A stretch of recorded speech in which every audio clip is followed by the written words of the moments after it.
बिस्मिल्लाहिर्रहमानिर्रहीम। अस्सलाम वालेकुम students, hopefully all guys are doing well. 9th class math exercise 3.2 previous video के अंदर हम लोगों ने क्वेश्चन नंबर 1-2 सीखा था।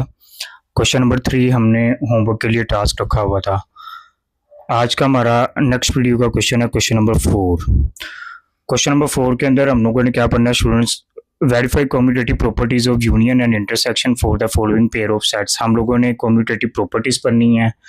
सबसे पहले ये कम्यूटेटिव प्रॉपर्टीज को डिस्कस करेंगे, उसके बाद हम आगे अपने क्वेश्चन स्टार्ट करेंगे। फर्स्ट प्रॉपर्टी का नाम है students commutative property of union, and then second का नाम है स्टूडेंट्स सेम यही नेम कम्यूटेटिव प्रॉपर्टीज ऑफ, यहाँ पर सिर्फ आपने यूनियन की जगह क्या लिख देना है, इंटरसेक्शन। सबसे पहले तो हम इसे फाइंड करेंगे कम्यूटेटिव प्रॉपर्टीज क्या होती हैं, इसके बाद हम आगे चलेंगे। स्टूडेंट्स आप लोगों ने क्या करना है, 9th class math book page number 45 पर जाना है। पेज नंबर 45 के ऊपर कुछ प्रॉपर्टीज लिखी हुई हैं, 8 प्रॉपर्टीज। उसमें से फर्स्ट 2 प्रॉपर्टीज हैं वो हमारा एक्सरसाइज 3.2 का क्वेश्चन नंबर 4 है, जिसका नाम है commutative properties of union and intersection. सबसे पहले कम्यूटेटिव प्रॉपर्टी ऑफ यूनियन अगर कह रहा है तो यूनियन के अंदर कम्यूटेटिव प्रॉपर्टी का मतलब होता है कि left hand side right hand side के इक्वल हो। फर्ज कीजिए हमारे पास 2 सेट गिवन है, पहले सेट का नाम है ए, दूसरे का नाम है बी। तो कम्यूटेटिव प्रॉपर्टी ऑफ यूनियन क्या होगी कि अगर हम पहले ए को लिख लें या बाद में बी को लिख लें, या पहले बी लिख लें या बाद में ए को लिख लें, लेफ्ट और राइट हैंड साइड दोनों का आंसर हमेशा इक्वल आएगा। ये होगी हमारी कम्यूटेटिव प्रॉपर्टी ऑफ यूनियन। फिर इसी के साथ सेकंड प्रॉपर्टी है A intersection B is equal to B intersection A. ये हमारी सेकंड प्रॉपर्टी है students commutative property of intersection. हमने करना क्या, क्वेश्चन नंबर 4 की स्टेटमेंट थी कि commutative properties of union and intersection को फाइंड करो। सेट कौन से हैं, सबसे पहले उसके ऊपर हमें फर्स्ट क्वेश्चन है, फर्स्ट क्वेश्चन की वैल्यू लिख रहा हूँ स्टूडेंट्स। ए गिवन है 1 2 3 4 5, एंड देन हमें सेकंड सेट गिवन है B is equal to 4 6 8 and 10। ये हमारा क्वेश्चन नंबर 4 का फर्स्ट पार्ट है स्टूडेंट। सबसे पहले हम इसके ऊपर commutative properties of union find करेंगे, फिर उसके बाद इंटरसेक्शन। तो सबसे पहले हम यूनियन की प्रॉपर्टी लिख रहे हैं, तो हमने यहाँ पर बुलेट लगा दी, A union B is equal to B union A. सबसे पहले स्टूडेंट्स हमने इसमें लिखी left hand side, left hand side is equal to A union B. सबसे पहले स्टूडेंट्स हमने क्या करना है, पहले हमने ए का सेट लिखना है जो हमें क्वेश्चन में गिवन है 1 2 3 4 एंड 5। उसके बाद ये यू लिख दिया एज इट इज। फिर आगे बी का सेट लिखना है स्टूडेंट्स हमने 4 6 8 10। यूनियन में हम क्या करते हैं, प्रीवियस वीडियो में भी हमने सीखा था, हमने ये डिस्कस किया था कि जब भी 2 सेट के दरमियान यूनियन कहता है तो जो गिवन एलिमेंट्स होते हैं उन सबको अरेंज करके लिख देते हैं। 1 2 3 4 5, इधर से आ गया 6 8 एंड 10। ये स्टूडेंट्स हमारी लेफ्ट हैंड साइड निकल आई है। हमने सिंपल इनको ऑर्डर फॉर्म में लिख दिया, यानी कि अरेंज करके लिख दिया। अब हमने स्टूडेंट्स इसकी फाइंड करनी है सेम इसी तरह से राइट हैंड साइड। लेफ्ट और राइट हैंड साइड में डिफरेंट क्या है, वैल्यूज दोनों सेम है ए और बी की, सिर्फ हमने उसमें पहले ए की वैल्यू रखी थी, यहाँ पर हमने पहले बी की वैल्यू लिख देनी है, बस ये मेन डिफरेंस है। अब पहले बी की वैल्यू लिखनी है 4 6 8 10, उसके बाद यूनियन, फिर आगे ए का सेट लिखो 1 2 3 4 एंड 5। इसमें भी यही करना है स्टूडेंट्स, हमने दोनों को अरेंज करके लिख देना है। ऑर्डर को फॉलो करना ज़रूरी है, सेट जोन सा मर्जी पहले आ जाए। हमने यूनियन की जो डेफिनेशन पढ़ी थी उसके अंदर हमने पढ़ा था कि arrangement of elements in given sequence और order is called union of set. तो हमने इस डेफिनेशन को फॉलो करते हुए जो भी पहले उसमें अरेंजमेंट के तौर पे पहली वैल्यूज आएंगी हम उसको फॉलो करेंगे। हमने ये नहीं देखना कि पहले सेट कौन सा गिवन है, हम देखेंगे लिखते हुए पहले क्या वैल्यूज आती हैं। जैसे छोटी वैल्यू थी 1 तो हमने 1 से स्टार्ट किया। इसमें भी सेम वही प्रोसीजर है, सबको अरेंज करके लिख देना, चाहे डबल आ जाए हमने लिखना एक दफ़ा ही है। ये आई थी स्टूडेंट हमारी left hand side and this is right hand side. इसको आप मान लीजिए ये क्वेश्चन 1 है, इसको कह लीजिए question number 2। From equation 1 and 2 we can verify that left hand side is equal to right hand side. ये हमारी पहली प्रॉपर्टी प्रूव हो चुकी हुई है स्टूडेंट्स। वंस अगेन इसको मैं थोड़ा सा ज़रा रिपीट करता हूँ। कम्यूटेटिव प्रॉपर्टी ऑफ यूनियन थी, उसमें A union B is equals to B union A आता है। तो हमने ए और बी सेट की वैल्यूज़ ली जो हमें क्वेश्चन नंबर 4 के फर्स्ट पार्ट में गिवन है।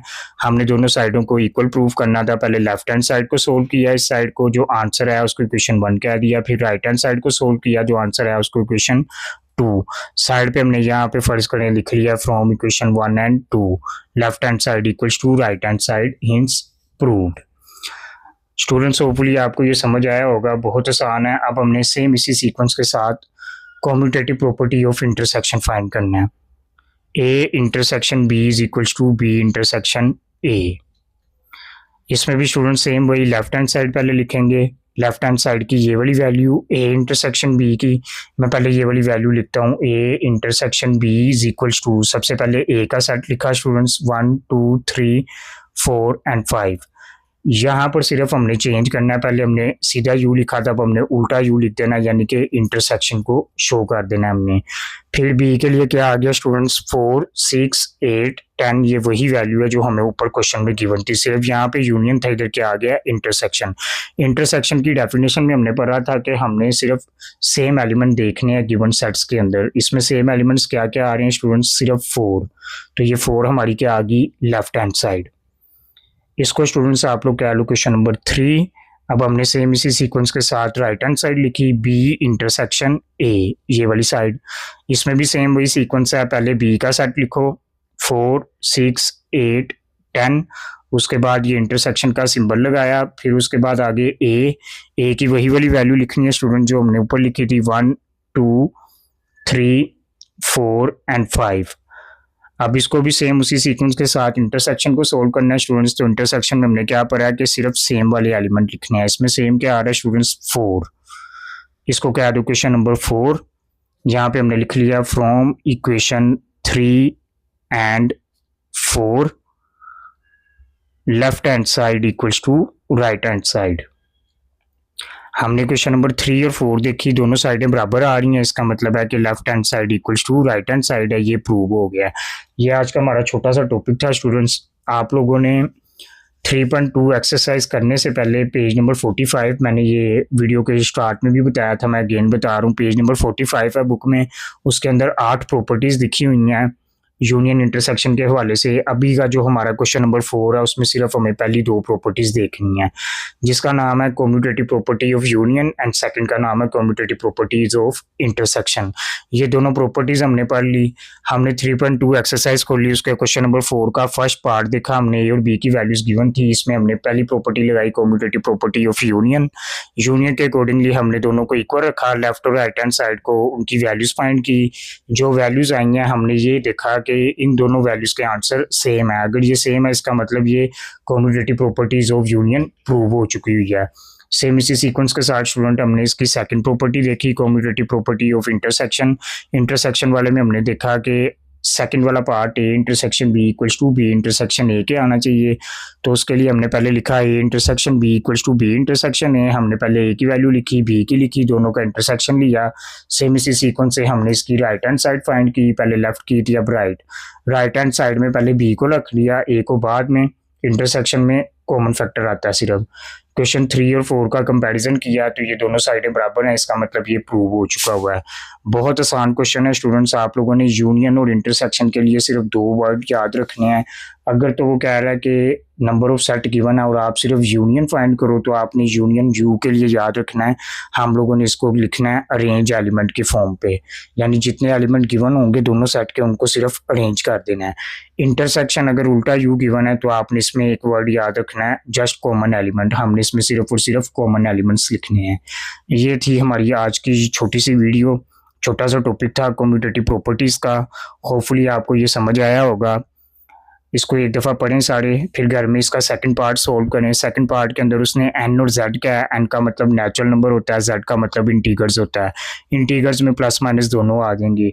नेक्स्ट वीडियो में आप लोगों ने मुझे इस वीडियो के कमेंट सेक्शन में बताना है कि आपको फर्स्ट पार्ट की कैसी समझ आई है, और सेकंड पार्ट का आपने मुझे डन का मैसेज करना है जिनका हो जाएगा। जिनका नहीं होगा आपने मुझे मैसेज करना है। हम एक और वीडियो बनाएंगे, उस वीडियो के अंदर हम इसका इंशाल्लाह सेकंड पार्ट भी सॉर्ट आउट करेंगे। क्वेश्चन नंबर 4 के स्टूडेंट्स आपने सिर्फ फर्स्ट 2 पार्ट्स करने हैं, थर्ड पार्ट इसका नहीं करना, वो कैंसिल है। वो आउट ऑफ सिलेबस है, वो हमारे सिलेबस का पार्ट नहीं है। आप लोगों ने क्वेश्चन नंबर 4 3.2 एक्सरसाइज सिर्फ फर्स्ट 2 पार्ट करने हैं। ये पहला मैंने सोल्व कर दिया है, सेकंड पार्ट आप लोगों ने खुद सोल्व करना है और कमेंट सेक्शन में डन का मैसेज कर देना है। अब तक के लिए इतना ही, मिलते हैं नेक्स्ट वीडियो के अंदर। बहुत सारा ख्याल रखें, इस वीडियो को लाइक करें, शेयर करें, चैनल सब्सक्राइब करें। अल्लाह हाफिज़।